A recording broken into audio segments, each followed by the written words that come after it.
2000 ans, la médecine traditionnelle chinoise intrigue et fascine. Tournée vers le bien-être et la prévention, elle est avant tout un art de vivre dont les pratiques ancestrales se modernisent et séduisent bien au-delà de ses frontières natales. À l'origine de ce succès, sa philosophie. La santé est vue en un seul ensemble où le corps et l'esprit sont indissociables. Voyage au cœur de la Chine éternelle, à la découverte d'une médecine qui a tout à nous apprendre. En Chine, le plein essor du secteur de la santé et les besoins croissants de la population pour se soigner nécessitent une standardisation des traitements thérapeutiques. Les médicaments utilisés par la médecine chinoise contiennent exclusivement des substances d'origine naturelle. Leur efficacité thérapeutique dépend des plantes sélectionnées et nécessite un processus de fabrication élaboré. Ce préalable essentiel implique aussi des conditions de culture et de récolte particulières. Ces normes rigoureuses sont au centre des préoccupations des institutions pharmaceutiques. Xia Xing est chercheuse en ethnopharmacologie à l'Institut de recherche de Guangzhou Baishan sur la médecine chinoise moderne.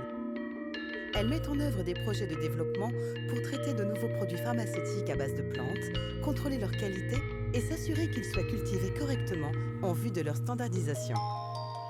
J'ai fait un travail de recherche sur les matières premières utilisées dans la pharmacopée chinoise.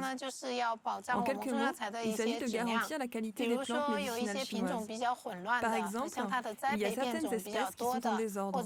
Leurs variétés sont très nombreuses ou leur origine n'est pas claire. Pour ces espèces, nous déterminons avec précision laquelle de ces plantes est la plus adaptée à un usage pharmaceutique.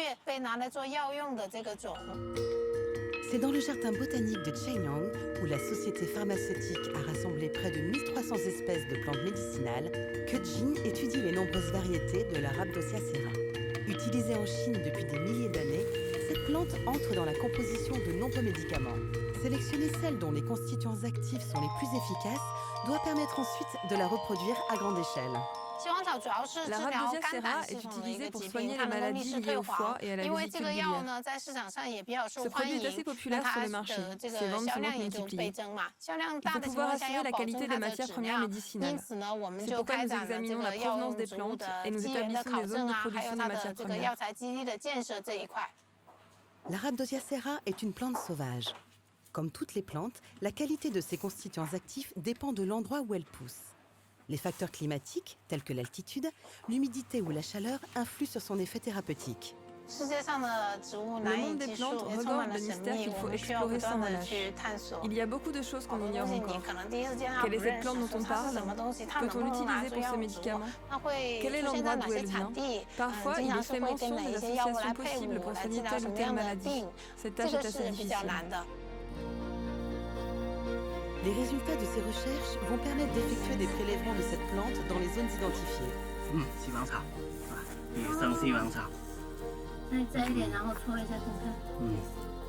Les échantillons sont ensuite étudiés en laboratoire. Pour les chercheurs, il s'agit de séparer l'ingrédient actif et de mesurer la proportion qu'il occupe dans l'échantillon. Je me suis rendu compte qu'en allant dans beaucoup de lieux pour prélever de la Rhabdossiacea, les changements entre les variétés étaient vraiment très importants. Notre objectif est de chercher d'où provient le meilleur échantillon de la Rhabdossiacea. Après plusieurs mois de recherche et de tests en laboratoire, les résultats sont partagés et discutés. L'objectif est à présent de choisir le site de production idéal destiné au développement de la plante. On voit qu'il y a plus de variétés de plantes à Qingyuan, donc peut-être qu'il faudrait qu'on se concentre davantage sur cet endroit. Ces travaux de recherche auront nécessité près de 2 ans et des centaines de tests en laboratoire. L'équipe a finalement décidé d'établir une base de plantation de la Rhabdossia à Hangguang, dans la ville de Qingyuan, dans la province de Guangdong. Afin de déterminer la méthode idéale de développement des plantes, les ingénieurs doivent tenir compte des caractéristiques de croissance des plantes médicinales et les lois naturelles auxquelles elles sont liées. Alors après, nous conservons les espèces supérieures et les produisons en grande quantité. Grâce à des procédés artificiels, tels que la division cellulaire ou le bouturage, nous les reproduisons. Ce n'est que comme ça que l'on peut produire de grandes quantités. Le caractère saisonnier de la plante, ses particularités biologiques et les conditions climatiques favorables de cette région vont permettre un développement rapide de la Rhabdossia ainsi que la phase industrielle de fabrication du médicament.